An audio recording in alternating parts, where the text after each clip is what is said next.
할렐루야. 오늘은 비로소라고 하는 그 제목으로 하나님 말씀 전하겠습니다. 어느 교사의 고백입니다. 교회에서 5학년, 6학년을 대상으로 큐티를 인도한 지 3주가 흘렀습니다. 늘 또래 주부들과 하다가 아이들 앞에서 큐티를 인도하려니 굉장히 어려웠습니다. 여자아이들은 일주일에 그래도 한두 번이라도 그 큐티를 해오려고 열심히 노력하는 데 반해 큐티는 고사하고 성경조차 가지고 오지 않는 남자아이들을 보면 날마다 실망스러운 마음이 앞섰습니다. 가인이 여호와 앞을 떠난 후 그의 자손 라멕은 가인보다 더 많은 사람을 죽이는 죄를 범했습니다. 인류의 끝없는 그 범죄는 결국 홍수 심판으로 이어집니다. 최첨단 시대의 아이들은 휴대전화나 인터넷에 매달리고 그 영향으로 말미암아 한 가지 일에 조용히 집중하는 것이 불가능해 보일 정도입니다. 어린 자녀들이 말씀 묵상을 생활화함으로써 삶의 중심을 오직 그 하나님께만 두기를 바라며 시작한 큐티 모임이었지만 하나님 앞에서 자신의 모습을 점검해 보니 그 아이들의 영혼을 두고 간절히 하나님 앞에 기도하기보다는 어떻게 하면 이 모임을 잘 꾸려나갈까 하는 인간적인 노력과 그리고 고민을 더 많이 한 것 같았습니다. 오늘은 아이들 이름을 하나하나 불러가며 하나님 앞에 간절히 기도해야겠습니다.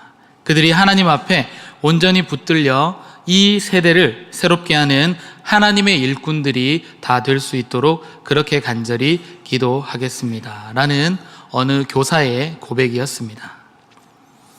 2019년 새해가 밝은 지 벌써 9일째가 지나고 있습니다. 올 한 해 각자에게 맡겨진 여러 사명들 때문에 잠 못 이루는 밤을 보내시는 분들이 아마 계실 겁니다. 여러 기관의 기관장, 각 구역의 구역장, 부구역장, 각 부서의 임원 또는 교사 등등 자이건 타이건 바로 이미 맡겨진 그 사명이기에 앞선 그 어느 교사의 고백처럼 어떻게 하면 이 사명을 잘 감당해 갈까? 그 고민으로 날마다 그 짐이 무거울 것입니다. 어떻게 하면 이 공동체를 잘 이끌어 갈까? 즉, 모두가 바로 어떻게라고 하는 그런 방법론적인 고민을 하고 있는 것이 현실입니다. 저 역시 한동안 교육부와 청년부 사역만 하다가 울산제일교회에 부임해서 교구와 또 여러 사역들을 맡으면서 똑같은 고민으로 깊은 생각의 시간을 보낸 적이 있습니다. 그렇게 며칠을 보내고 나니 저에게 남는 것은 염려라고 하는 큰 짐과 잠을 푹 자지 못하는 피곤만 쌓여갔습니다. 그래서 하나님 앞에 간절히 다시 기도하기를 하나님께서 전적으로 인도하시고 맡겨주신 사명이기에 그렇다면 그 사명 잘 감당할 수 있도록 하나님 제발 도와주십시오 라고 기도를 바꿨습니다. 그러자 마음속에 하나님께서 하나의 깨달음을 주시는데 중요한 것은 어떻게 라는 how의 문제가 아니라 무엇, 즉 what의 문제라고 하나님께서 제 마음속에 깨달음을 주셨습니다. 다시 말해서 어떻게 사역할 것인가를 놓고 고민하기보다는 무엇을 강조하며 사역할 것인가를 먼저 고민하고 다시 본질로 돌아오라는 그러한 하나님의 깨달음을 주셨습니다. 앞서 말씀드렸던 것처럼 how의 문제는 모든 시선과 관점이 바로 1인칭, 즉 나의 관점이었습니다. 내가 어떻게 해보려고, 내가 어떻게 사역해 보려고 했던 그러한 모습이었다라는 것이죠. 하지만 하나님께서는 내가 어떻게 하기를 원하셨던 것이 아니라 what의 문제, 즉 본질에 입각한 그 사역을 하나님께서는 원하셨다라는 겁니다. 바로 3인칭 절대자이신 하나님의 시선과 하나님의 관점에서 공동체를 바라보고 또 맡겨진 사명을 감당하라고 하나님께서 말씀하셨습니다. 내가 어떻게가 아니라 하나님께서 무엇을 원하시는지 바로 그것을 놓고 다시 기도를 시작했습니다. 저 역시 앞서 소개했던 그 교사처럼 인간적인 노력과 고민을 잠시 내려놓고 잠잠히 하나님 앞에 기도하며 이런 시도를 하나님 앞에 했습니다. 2019년 요람이 이번 주일에 다 배부가 되었습니다. 요람을 처음 받으면 제가 꼭 하는 것이 있습니다. 제일 먼저 요람 겉 표지에 제 거라고 하는 네임 스티커를 붙입니다. 훔쳐가지 못하도록 이건 내 겁니다 라고 이름을 붙여놓습니다. 그리고 하는 것은 형광펜을 들고 요람의 색칠 공부를 시작합니다. 한 장 한 장 넘겨가면서 제가 맡은 교구의 식구들의 그 이름에 색칠을 이렇게 합니다. 누가 우리 교구 식구인지 그렇게 색칠 공부를 시작을 합니다. 그리고 그 교구 식구들뿐만 아니라 제게 맡겨진 그 부서원들과 그리고 찬양 단원들, 그 사람들의 이름을 불러가면서 하나님 앞에 기도를 다시 시작했습니다. 그러자 그때부터 하나님께서 하나님의 마음을 주셨습니다. 내가 어떻게가 아니라 하나님께서 무엇을 이라는 그 마음을 주시면서 힘과 용기, 너가 하는 것이 아니란다. 하나님, 내가 너를 통해서 이루어 간단다 라는 마음을 주시면서 힘과 용기를 주셨습니다. 사랑하는 여러분, 이 자리에 계신 여러분들 가운데서도 저와 비슷한 고민과 그러한 염려로 무거운 짐이 여러분들에게 맡겨지고 그 짐 때문에 힘들어하고 계신다라면 다시 기도를 시작하시기를 간절히 소망합니다. 주님께서 맡기신 사명은 내가 하는 것이 아니라 하나님께서 친히 하실 것입니다. 또한 그 하나님께서 책임지실 것입니다. 하나님께서 일하실 수 있도록 우리는 그 하나님의 자리를 내어드리고 우리는 겸손히 하나님 곁에서 날마다 함께 동행하며 우리의 이 믿음의 걸음을 걸어가는 것이 우리의 몫인 줄로 믿습니다. 그렇게 걸어가다 보면 주님의 그 전적인 도움과 그 은혜가 이 한 해를 가득 채우게 될 것이고 2019년을 닫는 그날에 이렇게 고백하게 될 것입니다. 이 모든 걸음이, 이 모든 사역이, 이 모든 사명이 주님의 전적인 도움이었고 주님의 은혜였습니다 라는 고백을 반드시 우리의 입술을 통해서 하게 될 줄로 믿습니다. 1564년 5월 27일 54세를 일기로 세상을 떠난 칼빈은 숨지기 한 달 전에 4월 25일 다음과 같은 유언을 기도로 남겼다라고 합니다. 그 유언의 내용은 이렇습니다. 나 요한 칼빈은 여러 가지 질병으로 고통과 압박을 당하는 가운데 하나님께서 곧 부르실 것이라고 생각되어 다음과 같은 유언을 남깁니다.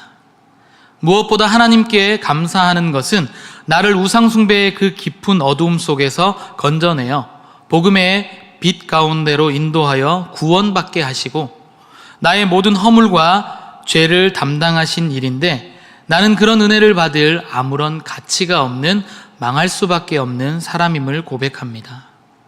내가 하나님께 감사를 드리는 두 번째 이유는 나 같은 사람을 사용하셔서 설교하게 하시고 복음의 진리를 전파하게 하신 일입니다. 나는 나를 향하신 그 주님의 은혜와 그리고 선하심을 따라 나의 설교와 저술과 주석을 통해 그분의 말씀을 순수하게 전파하려고 노력했으며 성경을 충실히 해석하려고 노력했고 복음의 원수들과의 모든 논쟁에서 내가 거짓이나 악함이나 궤변을 사용하지 않았고 정직하게 그 하나님의 진리를 변호하려고 했다라는 것입니다. 그러나 그럼에도 불구하고 나는 망할 자입니다. 저는 산만하고 부주의하고 힘이 없어 나의 직분을 수행하는데 수없는 시행착오와 실패를 반복했습니다. 주님의 전적인 도움과 은혜가 없었다면 나의 모든 것은 헛수고가 되었을 것입니다 라고 이 유언과 같은 기도문을 남겼다라고 합니다. 지금 이 시간부터 다시 본질로 돌아와서 주님의 그 전적인 도우심과 은혜를 갈망할 수 있는 저와 여러분들이 되시기를 주님의 이름으로 간절히 축복합니다. 바로 주님의 전적인 도움과 은혜는 우리가 지금 드리고 있는 바로 이 예배로부터 시작되어지고 또한 기도로 마치게 됨을 깨달으시기를 주님의 이름으로 축복합니다. 오늘 본문 창세기 4장 16절에서 24절까지는 바로 가인의 후손이 문명을 발달시킨 역사가 자세하게 등장을 합니다. 그런데 그 문명의 발달사에서 한 분의 이름이 보이지 않습니다. 누구의 이름입니까? 바로 여호와의 이름입니다. 26절에 가서야 그 말씀에 비로소 셋의 아들 에노스 때가 되었을 때 비로소 사람들이 여호와의 이름을 부르고 예배를 드리기 시작했다라고 성경은 기록합니다. 이처럼 바로 예배가 회복될 때에 어떠한 문명의 발달보다 더 위대한 바로 하나님의 시간, 바로 카이로스의 하나님의 시간이 시작됨을 깨달으시기를 주님의 이름으로 축복합니다. 그래서 오늘 우리가 이 본문을 통해서 하나님께서 오늘 우리에게 주시는 그 말씀이 무엇인지 우리가 자세히 한번 살펴보기를 원합니다. 먼저 16절 말씀을 보면 가인이 여호와 앞을 떠나서로 말씀이 시작됩니다. 먼저 살펴보기를 원하는 것은 하나님 앞을 떠난 사람의 결과라는 겁니다. 16절 말씀에 보면 가인이 여호와 앞을 떠나서 에덴 동쪽 놋 땅에 거주하더니 라고 기록이 되어 있는데, 바로 가인이 하나님 앞을 떠나서 거주한 곳이 어디라고요? 놋 땅입니다. 바로 히브리어 노드라고 하는 이 단어는 방랑이라고 하는 그러한 뜻을 가지고 있습니다. 15절에 보면 자신을 추적하는 그 많은 사람들을 피하여서 유리하게 된 가인은 결국 방랑이라고 하는 그 뜻을 가진 그 놋이라고 하는 그 땅에 정착하게 되었다라는 겁니다. 그렇지만 그 땅에서 결코 안정적인 삶을 살 수는 없었습니다. 그 땅은 바로 에덴 동쪽에 위치를 하고 있었는데, 바로 이 동쪽으로 번역된 히브리어 단어는 앞 또 동편 마주보는 이라는 그 뜻을 가지고 있습니다. 이 뜻에서 미루어 우리가 짐작해 볼 수 있는 것은 가인이 단순히 하나님의 그 아름다운 에덴의 동쪽이 아니라 바로 그 에덴을 마주보고 있는 반대편 쪽에 자리를 잡고 있었음을 우리는 짐작해 볼 수 있습니다. 반대편 쪽에 자리를 잡고 있다라는 것은 다분히 가인이라고 하는 이 인물이 하나님의 그 아름다운 동산과는 정반대되는 곳에서 하나님 앞에 반항적인 모습, 하나님을 대항하고 있는 그러한 태도를 취하고 있음을 잘 나타내 보여주고 있습니다. 그런 가인이 아내와 동침하여서 에녹을 낳고 성을 쌓은 후에 그 성의 이름을 에녹이라고 이름합니다. 에녹의 후손 중에는 성경의 기록처럼 야발이라고 하는 그 인물이 있는데, 야발은 가축을 치는 자의 조상이 되었고 그의 아우 유발은 수금과 퉁소를 잡는 자의 조상이 되었습니다. 또 두발가인은 구리와 쇠로 여러 가지 기구를 만드는 자가 되었습니다. 그런데 우리가 이 본문에서 잊지 말아야 할 것은 바로 이 가인이 어디에 위치하고 이 역사를 이루어가고 있는가를 보아야 된다는 것이죠.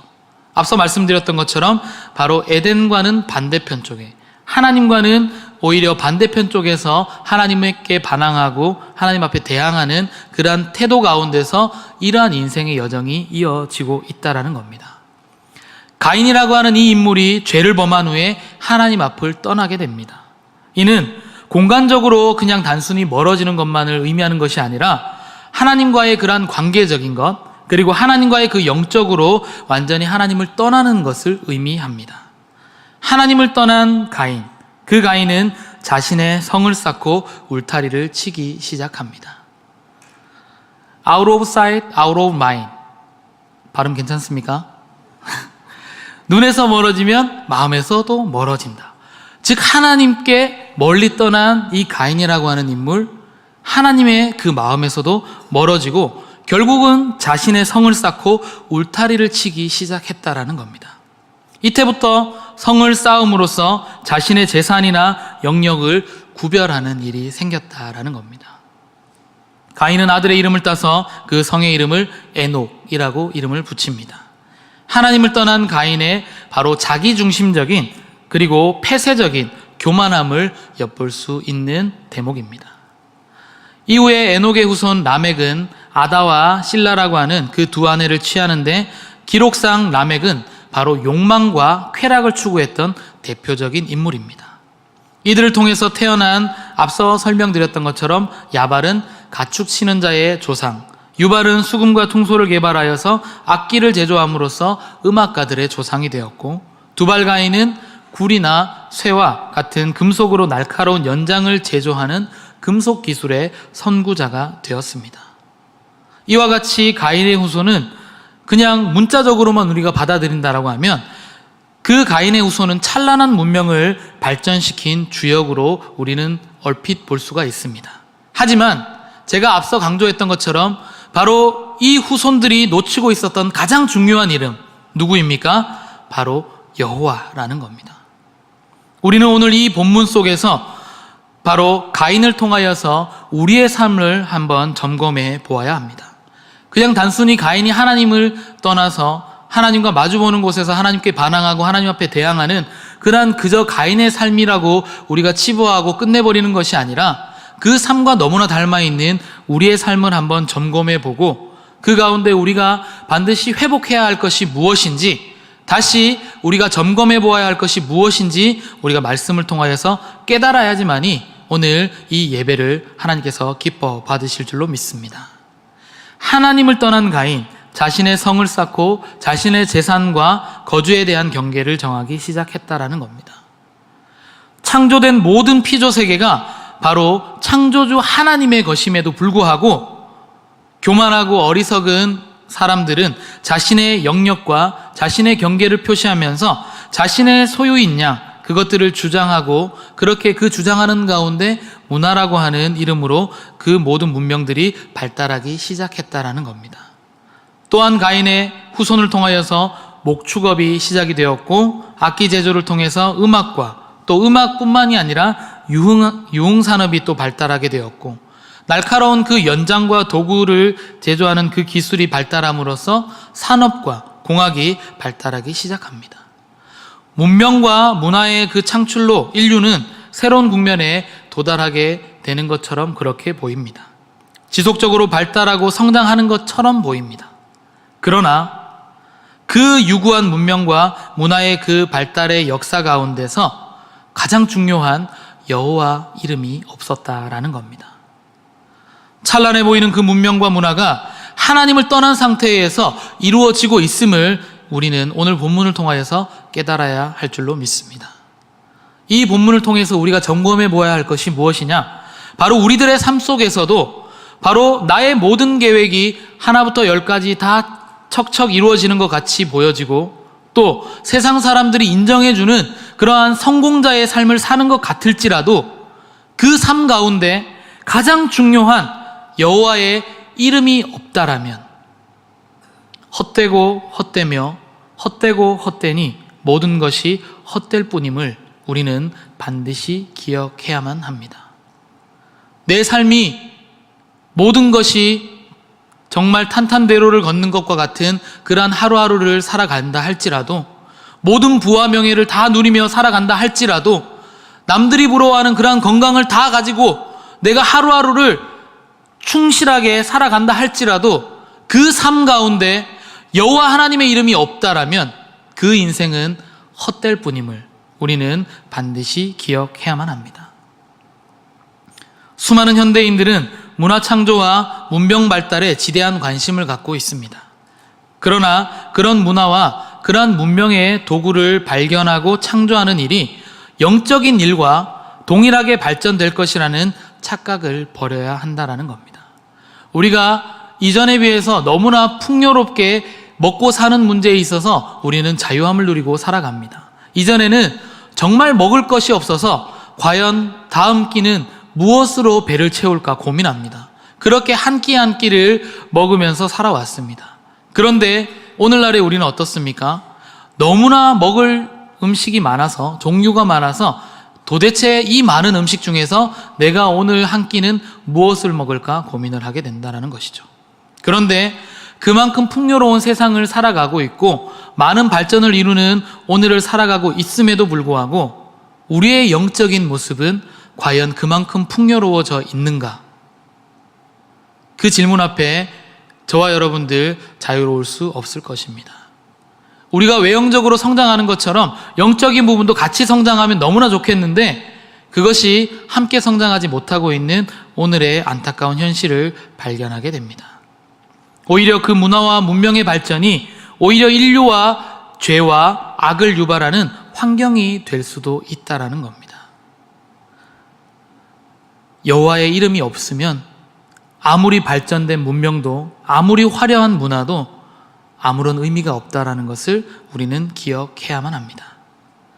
그런데 좋으신 하나님은 오늘 본문을 통하여서 이러한 어리석은 사람들의 그러한 역사만 기록하고 있는 것이 아니라 성경을 읽어가다 보면 언제나 하나님은 반전의 스토리를 함께 써내려오고 있음을 우리는 발견합니다.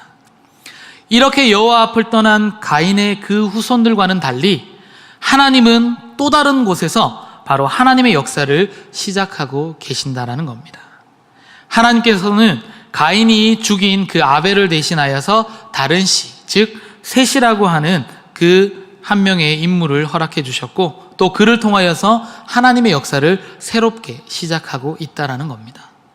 그래서 우리가 또 보아야 할 것은 두 번째는 하나님을 찾은 사람의 시작을 우리는 발견할 수 있어야 합니다. 하나님을 찾은 사람들의 그 시작이 어떠한 모습인가? 셋이라고 하는 인물, 가인에게 죽임을 당한 그 아벨을 대신해서 하나님이 주신 아들이라고 아담은 생각했습니다. 그래서 26절의 말씀처럼 셋의 아들 에노스 시대에 사람들이 비로소 여호와의 이름을 부르게 되었다라는 것이죠. 하나님의 이름과 하나님의 그 존재를 배제한 채 이루어지고 있는 인류 문명의 발전 속에서도 하나님은 하나님의 일을 하나님의 방법으로 하나님의 사람들을 통해서 진행해 가고 계심을 우리는 발견할 수 있어야 됩니다. 하나님은 아담을 통해서 아벨을 대신할 셋이라고 하는 새로운 아들을 준비하셨고 그 셋을 통하여서 인류 구원을 위한 하나님의 뜻을 펼치실 일을 하나님은 계획하셨다라는 겁니다. 성경은 셋이 낳은 그 에노스 시대에 이르러서야 비로소 사람들이 하나님의 이름을 부르게 되었다라고 말씀합니다. 셋이라고 하는 그 이름의 뜻은 주어진 자, 안정된 자라는 의미를 가지고 있습니다. 반면 그의 아들 에노스라고 하는 이름은 바로 병든 사람, 죽은 사람이라는 의미를 가지고 있습니다. 본인의 이름은 주어진 자, 안정된 자인데 에노스의 이름의 뜻은 병든 사람, 죽은 사람이라는 이름을 가지고 있습니다. 뜻을 가지고 있습니다. 왜 그랬을까요? 이것은 바로 인간의 문명과 문화를 발달시키며 창대하게 번성하고 있는 그 가인의 계열과는 대조적으로 사람이라고 하는 이 연약한 존재는 반드시 죽을 수밖에 없는 연약한 존재임을 드러내는 것으로 바로 인간 실존과 관련된 이름이라는 겁니다. 셋은 에노스의 이름을 지으며 자신이나 그가 제일 사랑하는 아들이 이 진리에 늘 깨어있기를 소망했던 것으로 볼 수 있습니다. 성경은 비로소라고 하는 단어로 오늘 본문을 마감합니다. 이는 에노스 시대, 즉 인간은 죽을 수밖에 없는 연약한 존재임을 자각하게 된 바로 그때 비로소 사람들이 하나님의 이름을 찾고 또 하나님 안에서 참된 예배가 회복되기 시작했음을 암시하는 말이라는 겁니다. 그리스도의 인생을 참되게 하는 것이 무엇입니까? 우리 성도의 인생을 참되게 하는 것이 무엇입니까? 바로 예배입니다. 셋의 아들의 이름을 에노스라고 지었고 그 에노스라고 하는 그 이름, 앞서의 그 뜻에 조금 부연 설명을 드리면 부서지기 쉬운 존재, 죽어야 하는 존재, 죽음과 부패로 사라져갈 존재를 의미하는데 이 이름을 지어준 아버지가 아들에게 지어준 이름치고는 의외라는 생각을 우리는 다시 반복적으로 할 수밖에 없습니다. 부모라면 응당 복을 받는, 복이 되는 그런 이름을 자녀들에게 지어주게 마련인데 그런데 셋은 미련하게도 죽음이라고 하는 이름을 아들에게 지어주었습니다. 셋은 아들에게 그리고 아들을 통해서 이 세상에게 전해주고 싶은 메시지가 있었다라는 겁니다. 앞서 말씀드렸듯이 그것은 하나님 없는 사람은 허무하게 사라지는 안개와 같은 존재라는 뜻입니다. 하나님을 떠난 인간은 아무리 번영하거나 강성해도 또는 부유해도 결국 병들고 죄짓고 부패하고 죽어 사라지는 존재임을 에노스라고 하는 그 이름에 새김으로써 하나님 없는 인간의 실존은 무의미함을 알려주고 싶었던 것입니다. 인간은 반드시 죽을 수밖에 없는 존재입니다. 풀이나 안개와 같이 금방 사라질 존재입니다.